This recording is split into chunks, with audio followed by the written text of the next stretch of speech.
Greetings, everyone. I'm Mar. Once again, this is my opinion. Now, it has been a while since I've done any video that is trailer related whatsoever. It's mainly been when I've been doing long general vlogs of giving brief thoughts or waited for the actual review to give a few thoughts on. And I apologize if you hear the bird in the background. That's her just going off and squawking. But I figured that with this particular teaser trailer, it deserves its own standalone video, mainly just from the artistic and story slash historical implications of it. Now, I have seen the actual full trailer, and it's an okay trailer, but I'd say this trailer is better.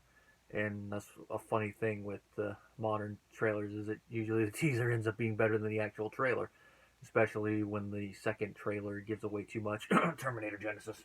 First thing to say about this trailer is I love the way they chose to convey the story of the trailer, using the little cutouts that are manipulated by hand. You see the hand certain times, adds a little bit of a minstrel sideshow vibe to it, which of course goes with the whole storytelling aspect of this series. That's more of an oral storytelling when it comes to the character of Candyman, which, if you haven't guessed from the title, this is for the Candyman 2021 trailer. Kind of reminds me of also how they told the story of the three brothers in Harry Potter and the Deathly Hallows. Of course, in that one, it's more traditional animated using this type of style, whereas this one, it's by hand. So there's a little bit of a difference there. And with it, it's all in black, white, and shades of gray, except for a brief moment near the end where Candyman is burned. And that's where they actually bring in some different colors into the background, which I think is very apt. The music, well, it's very haunting. Of course, it uses the traditional Candyman theme. Dun dun dun dun dun dun dun dun dun dun dun dun dun. It only uses the main one. It doesn't bring in the chords of dun dun backed by the chorus of vocals. Instead, it's just the main theme repeated over and over again. But what makes it so haunting is the tempo. It's a slower tempo, like dun dun dun dun dun dun dun in the key. It's a slightly higher key than what normal is. And what also adds to it being haunting in that regard is when it does the dun dun with how the pianist was playing it.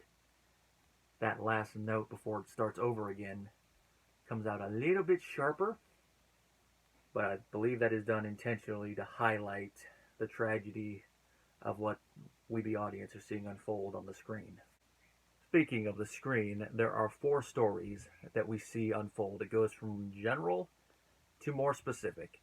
The first story is a general lynching story. It's a man, which, just as an aside, because of how the cardboard cutouts are done, you cannot technically see ethnicity and race on any of them, but it's implied by the storytelling.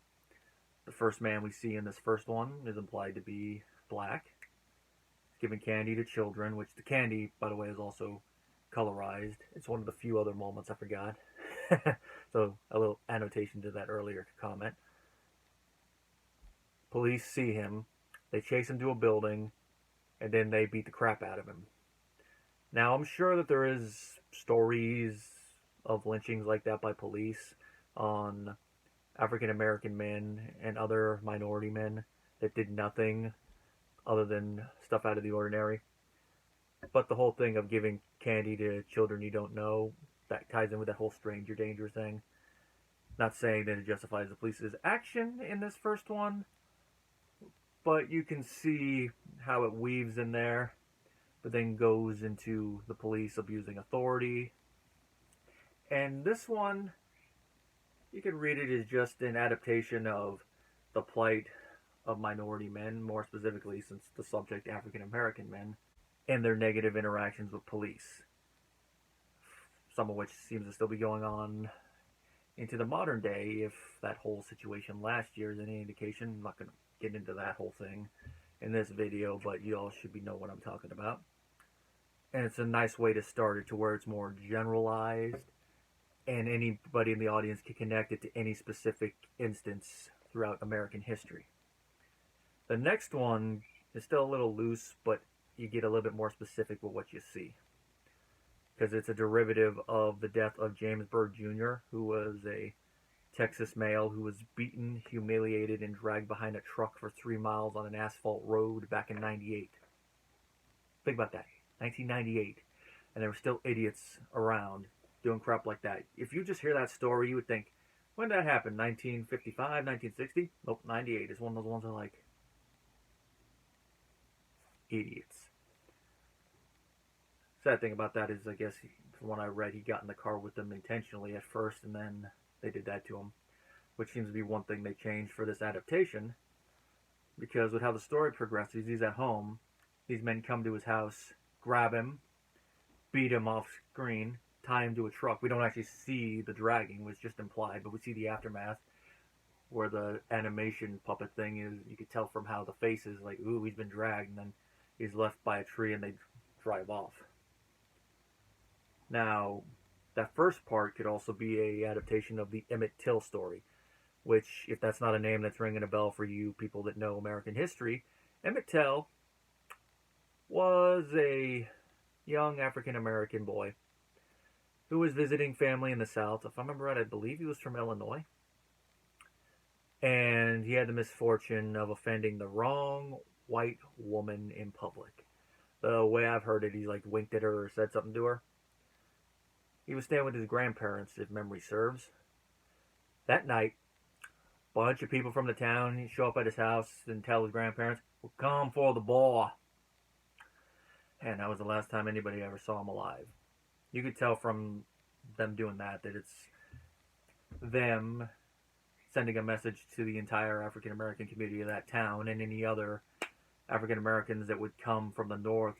Basically, come down here and offend our good women. These are the type of people that would probably be having a coronary, watching Blazing Saddles, and then seeing the scene.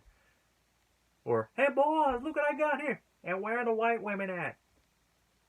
Probably people personified in those two people that get beat up off screen in that movie. Now, whereas that one is loosely based on a historical event, the next one draws a lot. And the first time I watched this one, this is where something specific actually popped into mind. Because with the first two, it's like, general. Probably drawn from something. When I saw this, I'm like, ooh, I know what this is. It's the sad tragedy of George Stinney, who was a teen that was falsely accused and convicted of murdering 2 white girls, which Stephen King drew some inspiration for this when he made the character of John Coffey. Obviously, he changed the tragedy around and made it a bit more obvious in his story why they would assume that he's the one that did it. But either way, in this case, it's like, really? And of course, this being years ago in the South, George had an all-white jury, was a 1-day trial. He was convicted, and he was executed by electric chair. And their main evidence, other than the whole thing of, oh, let's accuse the first person we could find, he allegedly confessed. And if you know anything about the history of police interrogations, even going into the modern day, the whole thing about the police being able to lie to you, when you take that and then add into it circumstances from the past and some racism, because despite what some people are going to say, yeah, there was some racism going on in this case, you just get a worse tragedy. He was eventually posthumously exonerated for it, which it's a bittersweet note, but at least it's on the books that he did not commit the murder. And it's also, as an aside, one reason I feel that whenever a minor is questioned by police, whether it's them the suspect, them the witness, or any other thing in between, by default, they should have counsel with them, whether it's a lawyer, social worker that's on their side, or anything. They should have it by default before the police are able to question them. More so if they are mentally challenged, because I hear mixed things that George had some mental deficiencies with him, whether he was just slow, eccentric, might have been what we consider on the autistic spectrum today, or some other thing. Could have been like me, ADHD. You know, I've heard, keep reading mixed things, and it's hard to tell. Some other ones say he just was normal and it was his brother that had it. Which, by the way, his older brother was also arrested but later released. I think the part of the reason for that is that they figured that with George they'd probably be able to get an easier conviction, which just shows their mind. Some people still say today that The DEA only cares about convictions, which to an extent I could see. This one definitely was all about the conviction. His parents weren't allowed to see him until after the trial. Think about that.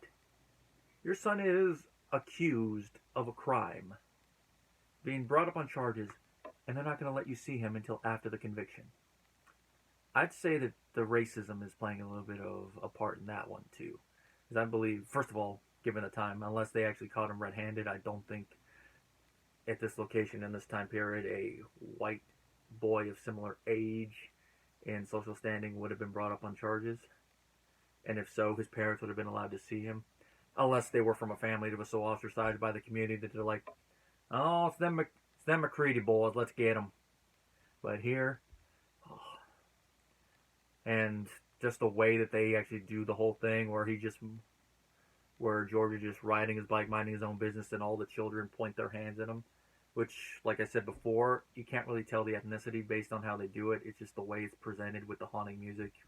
You really get the whole feeling of, alright, a bunch of white children pointing him, white police officer, all white jury, white judge sentencing him, and then the execution.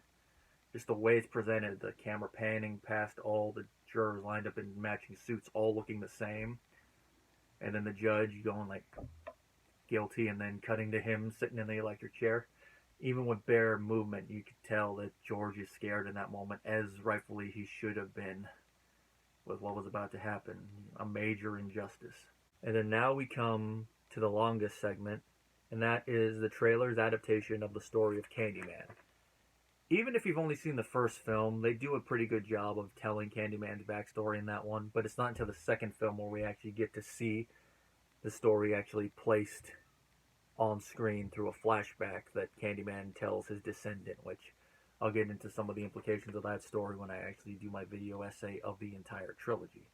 Well, this one, it starts with the Candyman doing the painting, which is actually how the trailer properly opens before it starts cutting to the flashbacks.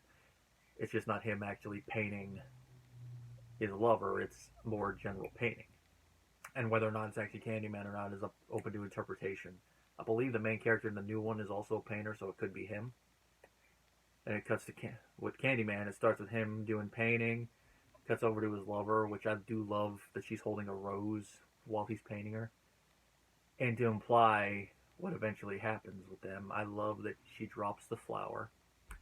An implication of her loss of innocence.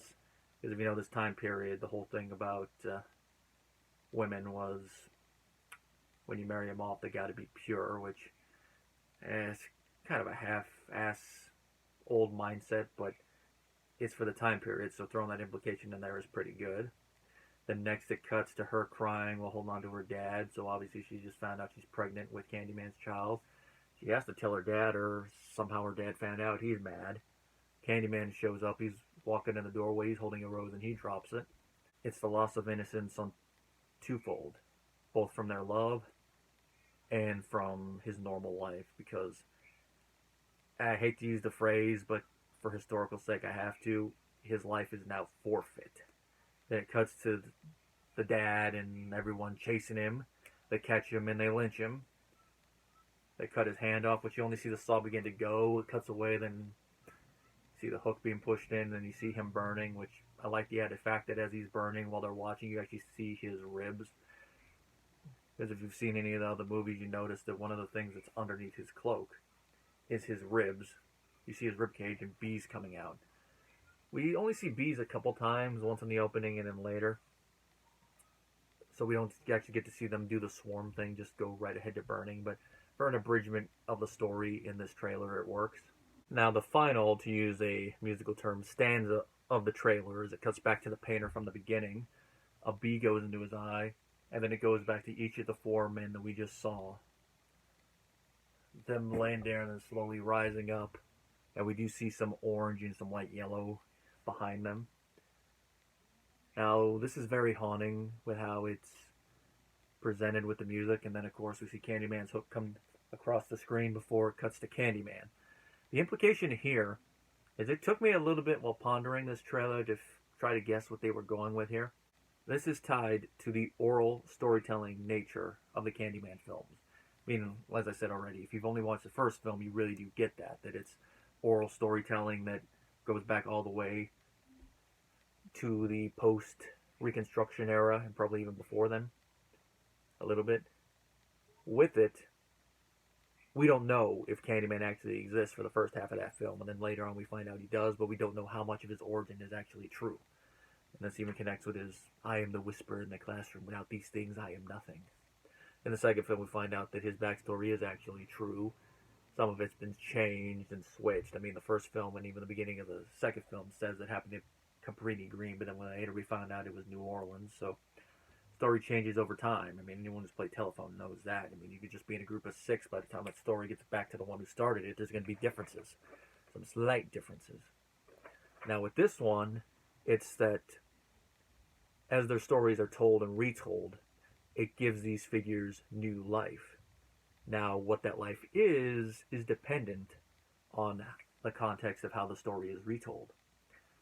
Like, we're going to use George as an example. With how his story is told, it's a cautionary tale, a warning about injustice, about the negative aspects of our own history, whether it be human history or American history.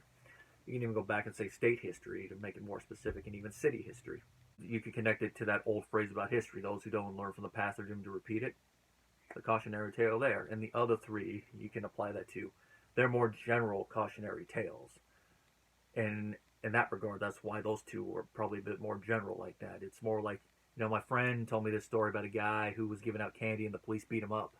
Or, my friend, he told me that he knew a guy who was staying at home, and these 3 guys came and beat him up. Go from there, like, yeah, I heard a story about a kid that was wrongfully convicted.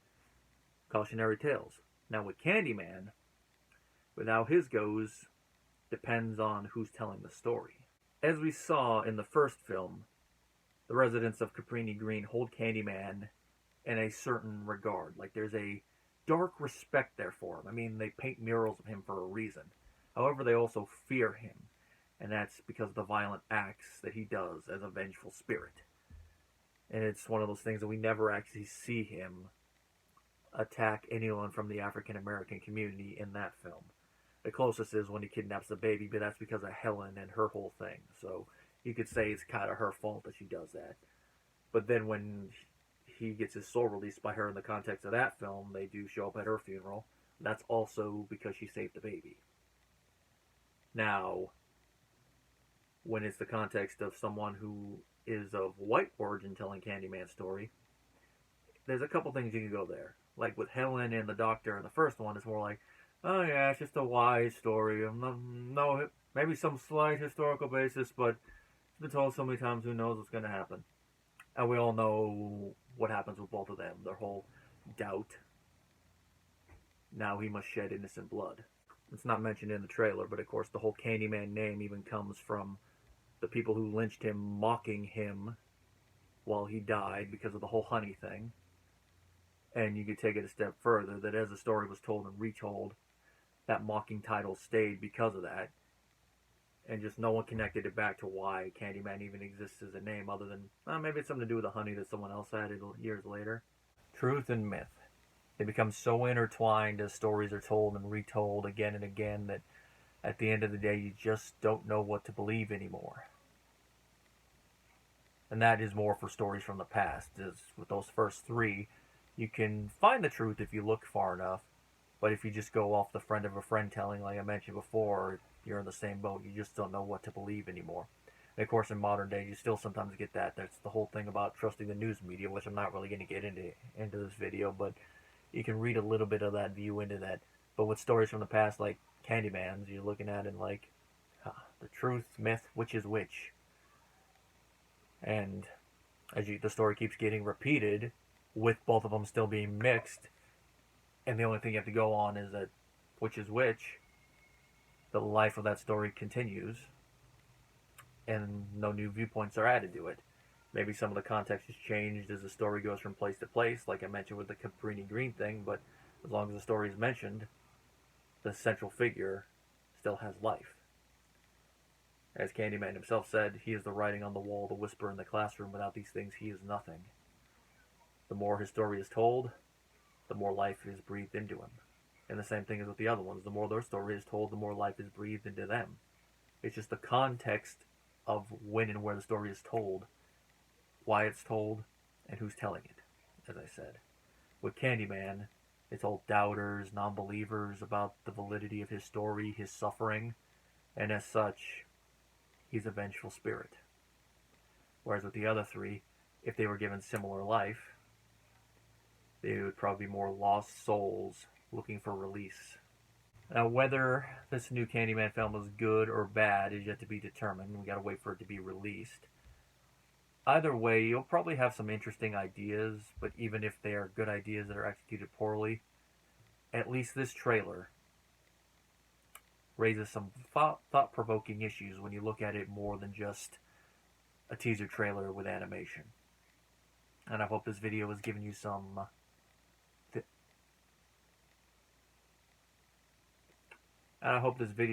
something to ponder on, in that